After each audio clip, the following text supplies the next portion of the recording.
الحمد لله وكفى والصلاة والسلام على رسوله المصطفى وعلى آله أهل الوفا.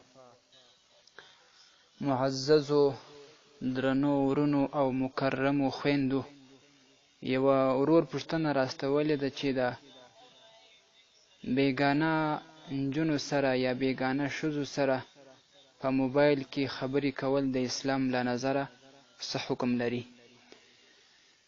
محترم وروره، د بیګانه ښځې او یا ښځه د بیګانه سړي سره ملګرتیا کول او تعلق ساتل او ارتباطات ساتل چې دا په عامه اصطلاح کې دوی عشق ورته وایي یا محبت ورته وایي، نو دا په اسلامي شریعت کې حرام دي او د ګناهونو د زنا او فتنو مجموعه ده.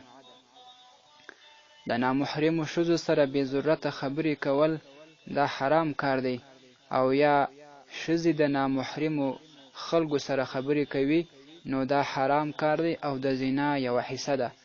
رسول اکرم صلی الله علیه و آله وسلم فرمایي: ان الله كتب على ابن آدم حظه من الزنا ادرك ذلك لا محالة فزنا العينين النظر. حضرت ابن عباس رضی الله عنه روایت کوي چې رسول الله صلی الله علیه وسلم فرمایي: الله تعالی د هر چا د پاره د زنا یوه حصه تعیین کړې ده، نو پس د سترګو زنا و نامحرم ته کتل دي. فزنا العینین النظر وزنا اللسان النطق، او د ژبې زنا چې کومه ده هغه د نامحرم سره خبرې کول دي.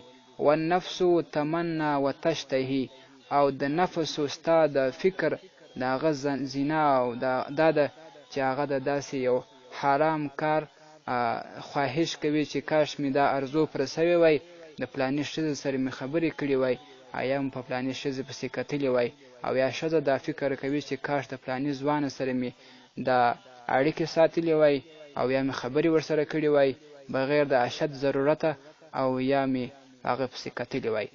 نو بیا دا شرمګاه ده چې د هغه دا ارزو د هغه دا تمنا پوره کوي یا یې نه پوره کوي. نو داسې کول حرام کار دی.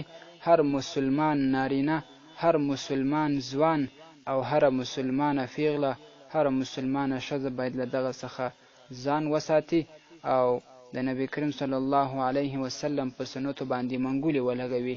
هیڅوک هم په دې کې کامیابه سوي نه دي چې دا د نن سبا محبتونه او عشقونه یې کړي دي، خامخا دوی رسوا سوي دي او په منځ کې غټې غټې فتنې راغلي دي. هیڅوک هم په دې کې بریالي سوي نه دي او دوی هم په آخر کې ناراضه او الله تعالی هم ځینې ناراضه، د دنیا او د آخرت رسوایی او شرمندګي په برخه سي. والسلام علیکم ورحمت الله وبرکاته. لطفاً د معارف الاسلام د یوټیوب چینل په دې ډول سبسکرایب کړئ.